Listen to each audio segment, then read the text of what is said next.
Brazil is the home of football, and with the way they play, it's like they've been at it since birth. The home of extraterrestrial football talent and insane skills. With a mix of samba, the players bring entertainment to the field.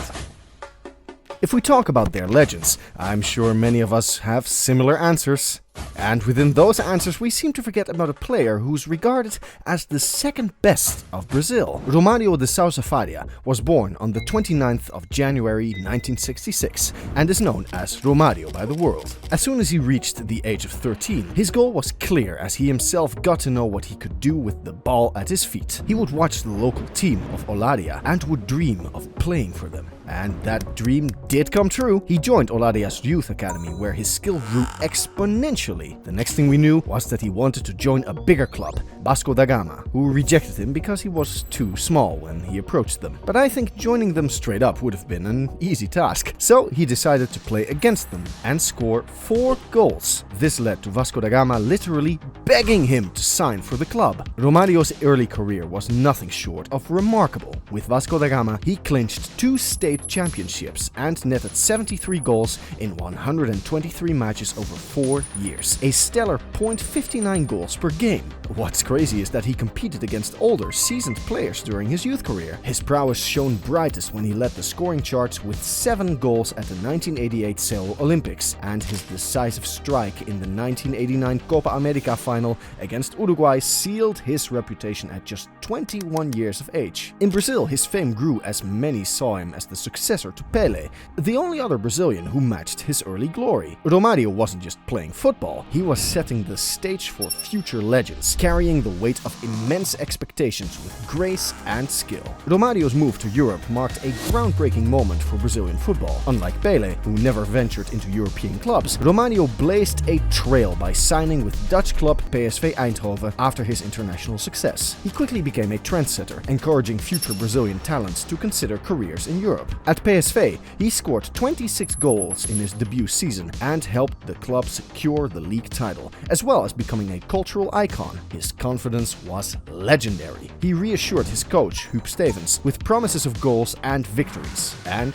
he delivered. His second season was even more insane, with 31 goals in 29 games. He got awarded with Dutch Player of the Year and was also the top scorer in the Champions League in the same season. Now, off the field, Romario was equally impactful and recreated the vibrant atmosphere of Brazil's Copacabana in the Netherlands with his extravagant parties, which became the talk of the town. Romario's success continued, with his third season seeing him net 30 goals in 30 games, topping the Dutch scoring charts for 3 consecutive years. His style was simple yet devastatingly effective, combining rapid pace with a killer instinct in front of goal. After 4 years at PSV, Romario's tally stood at 128 goals in 149 appearances, a .86 goals per game ratio. His time in Europe was not just a personal triumph, but also a beacon for many Brazilian players who followed in his footsteps, and he changed the game for an entire generation. When Johan Cruyff, the architect of modern football, recruited Romario to join his dream team at Barcelona in the early 90s, it wasn't just a transfer, it was a statement. Cruyff was building not just a team, but a dynasty, and Romario, fresh from his exploits in the Netherlands, was the missing piece of the puzzle. That 1993-94 squad was studded with stars: Ronald Koeman, Pep Guardiola, Michael Laudrup, and Hristo Stoichkov, to name a few. Romario shone the brightest, bagged 30 goals in 32 league matches, topped the scoring charts in La Liga, and amassed a total of 32 goals and 20 assists in all competitions that season. Barcelona under Cruyff was a force of nature, dominating the domestic scene and dazzling Europe with their flair and firepower. They were so dominant, in fact, that heading into the Champions League final against AC Milan, they were the clear favorites. Legends like Paolo Maldini of Milan even admitted expecting a tough battle against the Barca duo of Romario and Stoichkov. Yet, in a twist of fate, Milan delivered a masterclass, thrashing Barcelona 4-0. Despite this setback, Romario's season was a resounding success, marked by his pivotal role in winning the league title. But the Romario story wasn't over yet. 1994 was a defining defining year for him on the international stage as well. Unlike in the 1990 World Cup,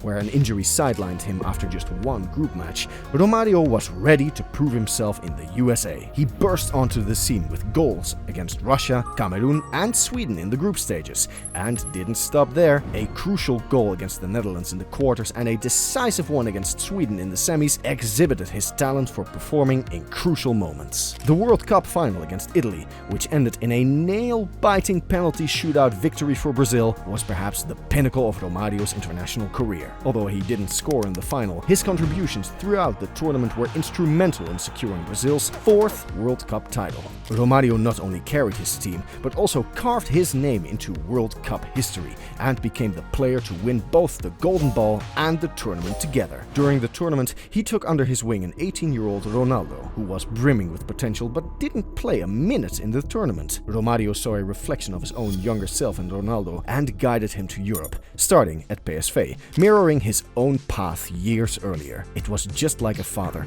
guiding his son to achieve unprecedented success. Romario's impact was further recognized when he was named the 1994 FIFA World Player of the Year. Despite his global stardom and success, Romario followed his heart back to Brazil, a move that speaks volumes about his love for his roots. Romario's scoring prowess translated to a staggering 0.88 goals per game over 5 seasons. After dominating the Brazilian league, Romario's exceptional form earned him a spot in the 1997 Copa America, where he teamed up with Ronaldo to form the formidable railroad attacking lineup. The duo was a nightmare for defenders, combining speed, skill and lethal finishing. Their synergy was on full display as Brazil decimated the competition, including a resounding 7-0 victory over Peru in the semi-finals, and clinched the title by defeating Bolivia 3-1 in the finals. This victory marked Romario's 2nd Copa America win, a tournament that underscored his legendary status and showcased the rise of his protege, Ronaldo. The same year, Romario continued to shine at the 1997 FIFA Confederations Cup,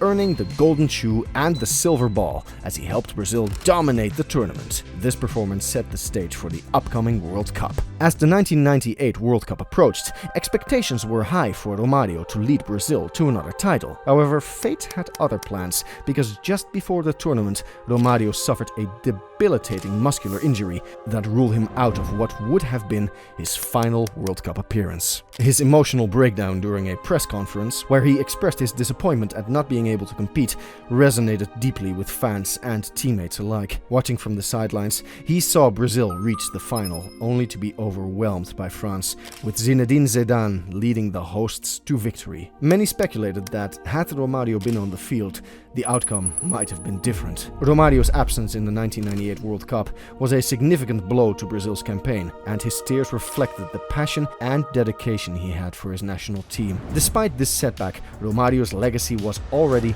well established, characterized by his extraordinary goal-scoring record, his leadership on the field, and his role in mentoring the next generation of Brazilian talent. After a challenging stint with Valencia in Spain's La Liga, marred by injuries and limited appearances, Romario returned to Brazil and reignited his career with Flamengo. Here he made a spectacular comeback, scoring 116 goals in 130 appearances, an astonishing 0.89 goals per game. His prowess helped Flamengo clinch another Rio de Janeiro state title in 2000, proving that his talent was far from diminishing. The striker's journey then took him back to his roots at Vasco da Gama, the club that had once doubted his potential due to his size. Now in his mid-30s, Romario was excelling with a phenomenal 0.98 goals per game ratio, scoring 132 goals in 135 appearances. His performance during these years was highlighted by a thrilling Copa Mercosur final against Palmeiras. Down 3-0 before halftime,